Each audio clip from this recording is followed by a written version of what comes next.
Here in Thailand, you can live in a house that has 5 bedrooms, 3 bathrooms, and 2 kitchens for just $75 a month.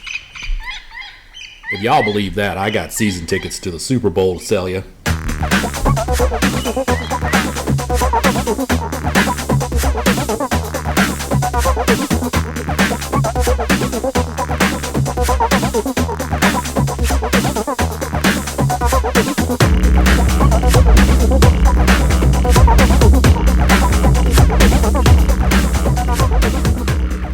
People move to Thailand for many reasons. Love, financial considerations, and of course, some come for adventure. Whatever their motivations in the kingdom, if they seek it, they may find it in spades. In Bangkok, Pattaya, Phuket, and even Chiang Mai, there are dark corners lit with red light, suffocating streets reflecting blinding neon, sounds of joy, the shrill vocalizations of catcalls, and vociferous desperation of the lost and lonely. It's all here, like it is anywhere, I suppose. But here you can choose your own adventure if you're willing to accept whatever third act may befall you. For me, Thailand is just home. It's a place that in some respects my body and mind need. You see, I suffer from chronic depression, and it's a condition I've had since I was 13, as far as I can remember.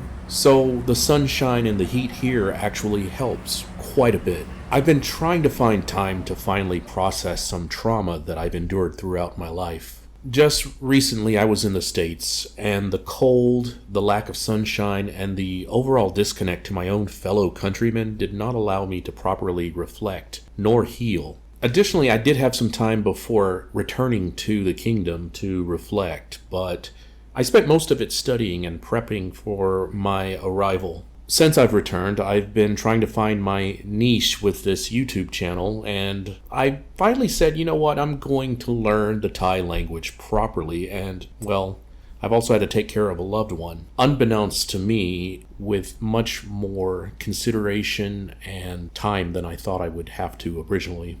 I'm not complaining, life happens. What I'm trying to show is that this has gotten in the way of my ability to process trauma. I'm a private creature in real life. Being able to speak into a microphone and send it out into the ether doesn't drain me nearly as much as having to have that same conversation with an actual human being. Sure, I talk a lot, but it drains me, especially if I have to talk about myself. There are just certain days I need to be alone, and I haven't had that in quite some time, at least not at length. When I first arrived back in the kingdom, I spent 3 days in Bangkok in a hotel by myself, sorting out my phone and my bank accounts and getting my little celly fixed and waiting for delayed luggage, which seems to happen more often than not these days. So even though I was alone, I wouldn't say that it was relaxing. Since then, I've been on a roller coaster emotionally, and this causes me to shut down. I lay in bed 2 days ago.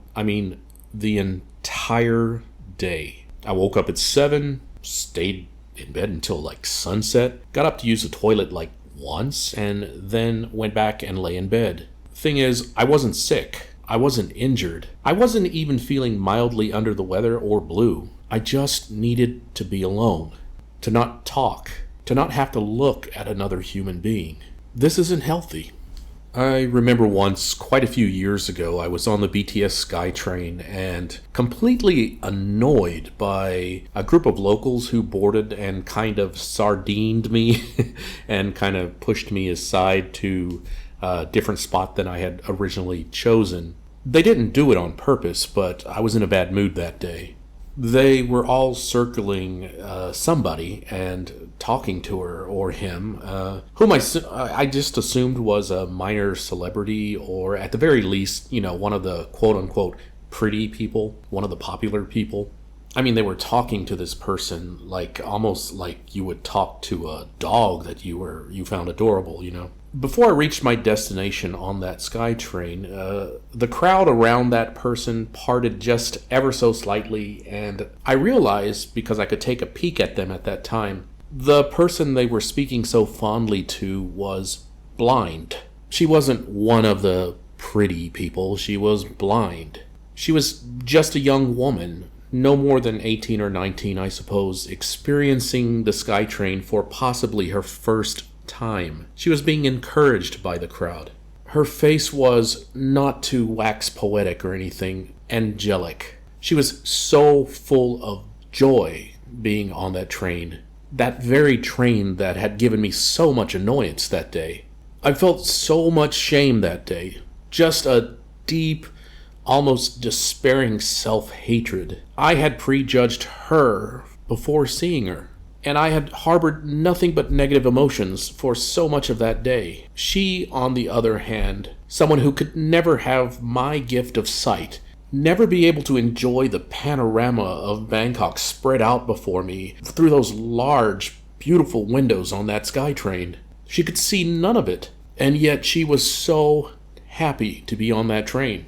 One of the things I vowed that day was to be more understanding of what other people go through. To try to not at least get worked up over small things. Look, I don't want to sound like Stuart Smalley on Saturday Night Live or whatever, but I deserve kindness. I deserve love.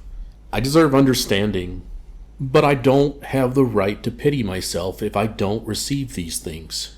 The world is cruel. I have partaken in that from time to time. I feel deep regret about it. But right now, the universe doesn't need me to be sensitive nor to be introspective. It needs me to be strong, to get things done. It needs me to grow up, no matter how unfair that might feel. And no, being in Thailand doesn't fix anything. I've said that so many times before. I would be facing these problems no matter where I am, whether I be in the United States, up here in the Isan area, or down in Bangkok. So yeah, 2 days ago I lay in bed for 24 hours. I thought about that incident on the BTS, and the next day I forced myself to go for a drive, to stop at a random roadside business, and just look around. I was seeking a business, particularly one that was obscure or way out in the middle of nowhere or looked like it needed the patronage. I got some sun, I stopped sabotaging my joy, and it was somewhat therapeutic.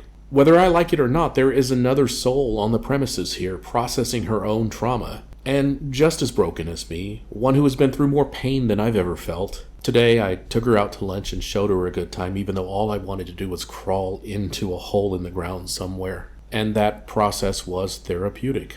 Even though I feel like broken glass, I managed to smile, and to keep things upbeat. I live in the land of smiles, after all. I could at least muster one from time to time, at least for her sake. No one wants to see their loved ones unhappy. This melancholy doldrum will one day also pass.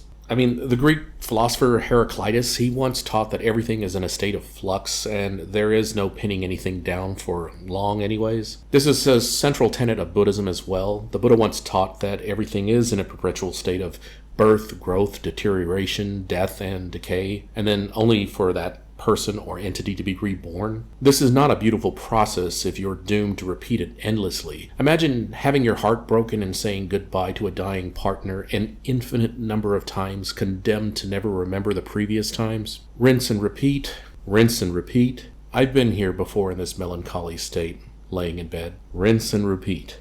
This country has given me so much, and I have not given back. I want to find a way to stop taking and start giving, and for that I need to get up off my bum and do hard things that I need to do that. Truth is, I'm scared. I'm tired. I'm deeply, deeply sad. But I'm also not giving up. Thailand, thank you for your patience. Do me a solid, if you survived and endured this video, please like, comment, and subscribe. It would mean the world to me. Once again, I love you, I appreciate you, and I wish you all the best in life.